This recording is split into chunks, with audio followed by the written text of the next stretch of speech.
Hi guys, this is Raymond again and welcome dito sa Noy Finance. So, the last time we learned about what is the stock market and how can you earn from it. So, for today's video, we are going to talk about paano ba magbukas ng brokerage account. But since most of you, I assume nakapanood na ng mga ganitong klase ng videos, I will make some twists and make it more educational rather than just teaching you kung paano mag-fill up ng form and magsabit ng requirements. Pero kung hindi mo pa napapanood yung ating first video of this series, it's very important na panoorin mo muna yon kasi kailangan mo munang maintindihan ano ba talaga yung stock market, paano ba talaga ito gumagana bago ka pumasok dito. So ano ba talaga yung isang brokerage account o ano ba talaga yung broker? A brokerage firm is a middleman that connects buyers and sellers to facilitate a transaction. So technically, as an individual, hindi ka basta-basta makakabili ng shares of stock kung wala kang brokerage account o kung wala kang broker. Naalala ko dati may joke pa no na kung pwede daw bang bumili ng shares of stock ng Jollibee sa cashier ng Jollibee. Just to be clear, a stockbroker is a person or an individual na nagtatrabaho sa isang brokerage firm. Ngayon, napakarami ng online brokerage firms na hindi gumagamit ng mga human brokers like COL Financial, BPI Trade, Phil Stocks, and marami pang iba. But for the sake of this discussion, ipapakita ko sa inyo kung paano magbukas ng online account sa COL Financial kasi ito yung pinakasikat na online brokerage firm ngayon sa Philippines and ito rin yung ginagamit ko. So i-guide ko kayo kung paano mag-open ng account sa kanila and kung ano yung mga requirements na kailangan nating ibasa. Okay, the first thing we need to do is to go to their website, colfinancial.com. Ngayon, nandito na tayo sa website ng COL Financial, the next thing we need to do is to click the Open an Account. The first thing that we need to do is to ready our requirements. So, kailangan natin ng isang valid government ID and ng TIN. And kung isa kang foreign national, meron ka pang additional requirements. The second process is sign up and submit. So, there are two options. Option 1 is Online Express and the second option is print, fill, and send. So, for me, personally, option 1 is better kasi unang-una, hindi ka na kailangan magpadala at gumastos pa ng pagpapadala ng mga application form mo sa office ng COL. So here, if you click the sign up button para makapag-sign up tayo, mapupunta tayo sa page na to wherein makikita natin yung mga list of requirements na kailangan natin i-ready para habang tayo nagsa-sign up, mas mabilis dahil naka-ready na yung mga requirements natin. So after that, we will going to click the Get Started button. So, andito na tayo sa Online Securities Trading Agreement. So, it's very important na basahin nyo to. And kapag nabasa nyo na, just click Agree. Here, you will need to input this form with your personal details like your name, email address, mobile number. So, nandito na tayo ngayon sa Step 3 after verifying our email address and our mobile number. And we need to select our account type. So, it's either individual or joint or ITF. So for the purpose of this guide, we are going to select individual. So here, kailangan na naman natin mag-fill up ng ating personal information like name, birth date, and country. So after natin fill upan yung ibang mga forms, mapupunta tayo dito sa CSA or Client Suitability Assessment and kailangan natin sagutan to para ma-assess ng COL Financial yung ating risk profile. So this is very important na sasagutin natin to accurately and completely. Kung okay na lahat, just click submit. Pero kung hindi, balikan nyo to make sure na lahat ng information na nilagay nyo is tama.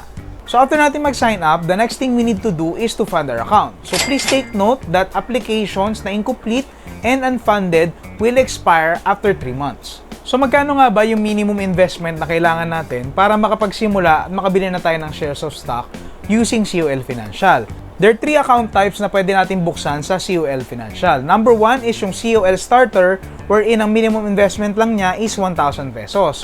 And the second is COL Plus wherein the minimum investment is 25,000 pesos. And COL Premium wherein the minimum investment is 1 million pesos. Yung COL Starter, I think applicable talaga siya dun sa mga tao na may plano mag-EIP or Easy Investment Program ng COL Financial na gumagamit ng peso cost averaging. Peso cost averaging is a wealth building strategy that involves investing a fixed amount of money at regular intervals over a period of time. So siguro mas madidiscuss pa natin yung about EIP and peso cost averaging sa mga susunod pa nating mga videos. If you're really planning to trade the market, ang kailangan mo talagang i-open na account at least is yung COL Plus, which has a minimum investment of 25,000 pesos. Pero kung wala ka pa ng 25,000 pesos and gusto mo talaga mag-trade sa market, what you can do is to open a COL starter account and then maghulog ka every month, every cut-off ng paunti-unti hanggang maabot mo yung 25,000 pesos na minimum investment for COL Plus. It's really not ideal to trade kung hindi COL Plus yung account mo kasi wala kang access dun sa mga features ni COL that can really help you trade the market like yung live chart, yung ticker, and iba-iba pa. But please be reminded na kung wala ka pa talagang experience sa trading at hindi ka rin naman talaga nag-aaral mag-trade at ang plano mo lang is pumili ng random stock hoping na tumaas yung presyo nun at mabenta mo siya ng mas mataas, itigil mo muna yung plano mo kasi hindi talaga siya mag-work.